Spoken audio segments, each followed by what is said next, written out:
जी dash पर है,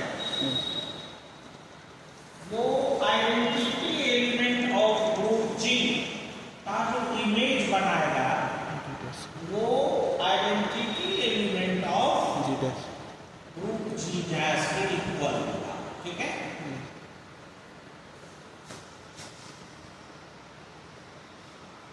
ये होगा फिर मैप, ये जी डैश के से जो इमेज बनेगा और ये ऐसे होता जी डैश है ना। तो कह रहा है कि ई का जो इमेज बनेगा वो डैश होगा और ई का जो इमेज बनता है उसका क्या करते हैं इक्वल टू ई डैश।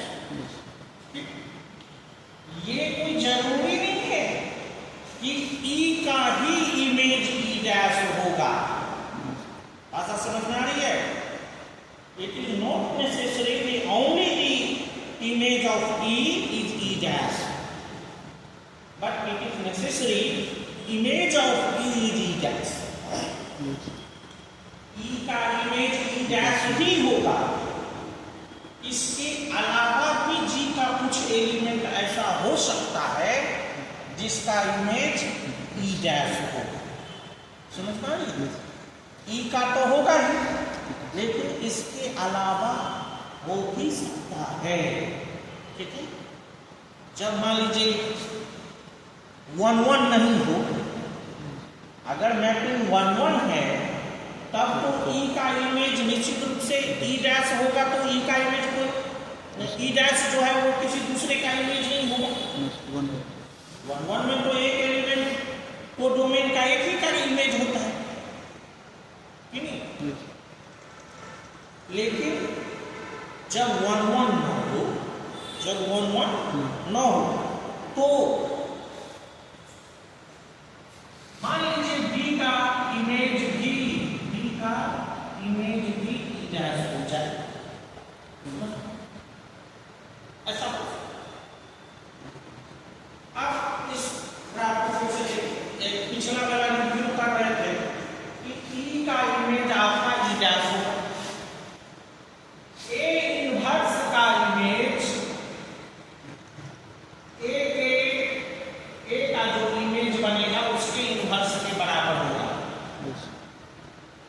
ए का कोई इमेज बनेगा एफ, उसका भी तो वो ग्रुप का एलिमेंट है जी डैश का, तो उसका भी तो इनवर्स होगा, तो वो हो जाएगा आपका एफ ए का इनवर्स होगा उसके बराबर होगा।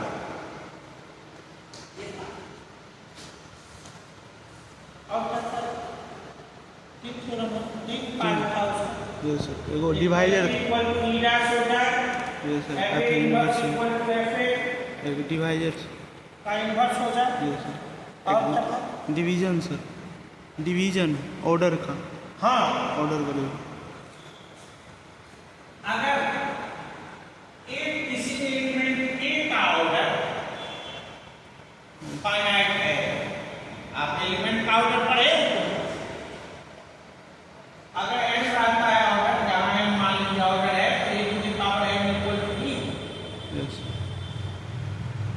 एकदम विस्तार से बताया गया ऑर्डर, और कहा गया अगर m ऑर्डर है, अगर m ऑर्डर है तो a to the power n equal to e, that is identity element.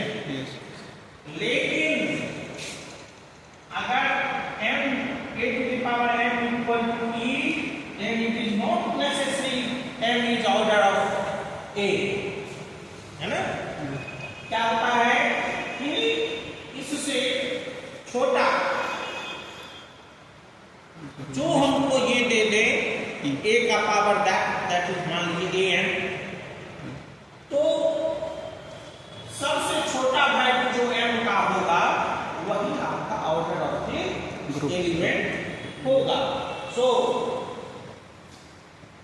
m अगर ऑर्डर तो a to the power n equal to e, अगर a to the power n equal to e, then order of a is less equal to m। नहीं, आज student of 4th semester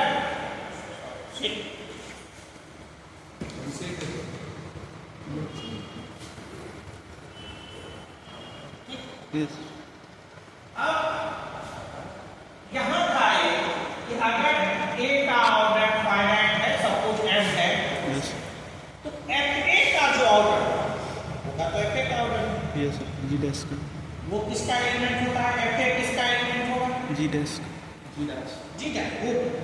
तो वो जो होगा वो निश्चित रूप से इस M का डिवाइजर होगा। ठीक है, ये थ्योरम का कल अब गौर करिए। अभी हम जो कर्नल पढ़ना चाह रहे हैं उसकी उसमें आ जाएगा, गौर कर।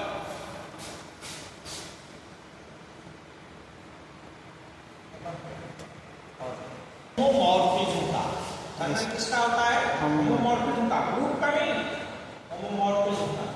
तो अपने पास F ये अपना होमोमॉर्फिज्म है। होमोमॉर्फिज्म कहां से काम पर? G से जी डैश G डैश पर। अब सपोज कीजिए E का इमेज तो E डैश बनेगा ही बनेगा, यस ये तो तय है। अब कुछ एलिमेंट अगर इस प्रकार का है, सपोज ये C, A का भी ये बने, B का भी ये बने, C का भी ये बने, कोई एलिमेंट B है, इसका यहाँ बना F। नाम नहीं दिए जो भी बनना होता माने। अब देखिए यहाँ कि कौन कौन G का ऐसा कौन कौन सा एलिमेंट है यस जो E डैश से मैप्ड होता है? E डैश से मैप्ड होता है।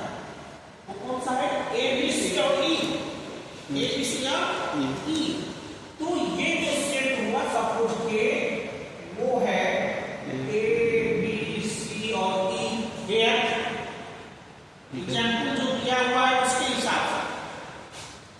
और इस सेट में क्या खासियत है कि ये G का एलिमेंट है। ये जो एलिमेंट है वो सब क्या है? G का एलिमेंट है। X सपोज कीजिए कि X कर्नल का वैसा एलिमेंट जो E के साथ मैप्ड कर गया, वही एलिमेंट का सेट कर्नल कहलाता है। समझना नहीं? ई डैश नहीं, बड़ा आसान है समझना। G से G डैश पर होमोमॉर्फिज्म है। एक एलिमेंट G का ऐसा है जो E डैश से तो मैच करेगा ही। वो कौन सा एलिमेंट है? E, identity element. हम लोग थ्योरम पर पढ़े। लेकिन कुछ एलिमेंट और भी जो उस पूरे इंक्लूडिंग E जो E डैश के साथ मैप करे कर्नल, वो उसका सेट कर्नल कहलाता है। Here ABC and E are mapped with E dash. Therefore, the set of ABC and E is known as kernel of F. Is known as kernel. So, अब इसका definition अगर हम लोग से थ्योरिक डिफिनीशन दें तो कैसे होगा? X belongs to G, ये सब एलिमेंट तो G का है। X belongs to G such that Fx equal to E dash. आप ऐसे लिख सकते हैं ना, क्यों नहीं? ऐसे लिखने की कला नहीं चाहिए। इसको हम लोग कैसे फॉर्म करते हैं? Shakespeare form. हाँ, समझ में? तो ये जो K है ये हो गया आपका कर्नल ऑफ F।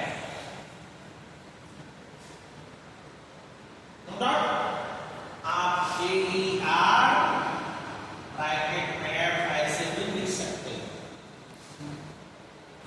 ठीक है? सो क्या होगा definition? If F is a homomorphism of G into या कुछ भी हो सकता है। G dash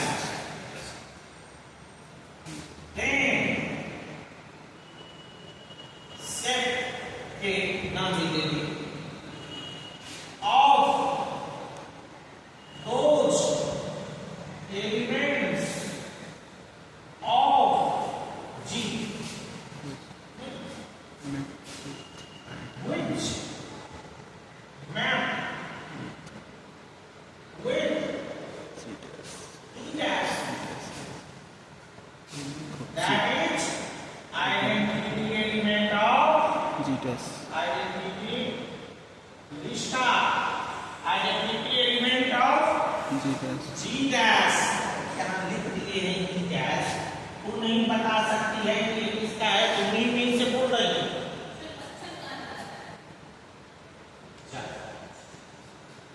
ji dash each call then set k each call cardinal of homomorphism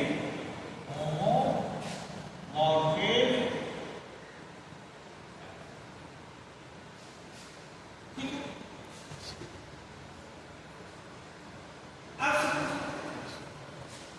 अब इसके बारे में और समझिए। नोट, कोई एलिमेंट के में हो ना हो, ई होगा ही होगा, यस पहले ठीक है। So at least one element e belongs to kernel of f, so kernel is non imperative. ये नहीं कि कर्नल में not may be imperative, it is not true. Kernel is non-imperative because E must belong to kernel of F. So first is K, that means kernel of F is non-imperative.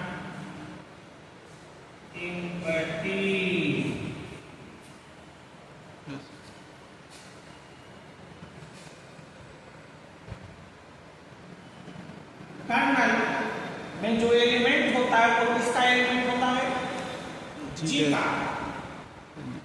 जहां से जब होता है homomorphism वहां, so kernel is subset of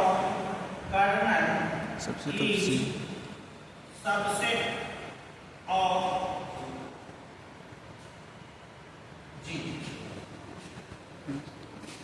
if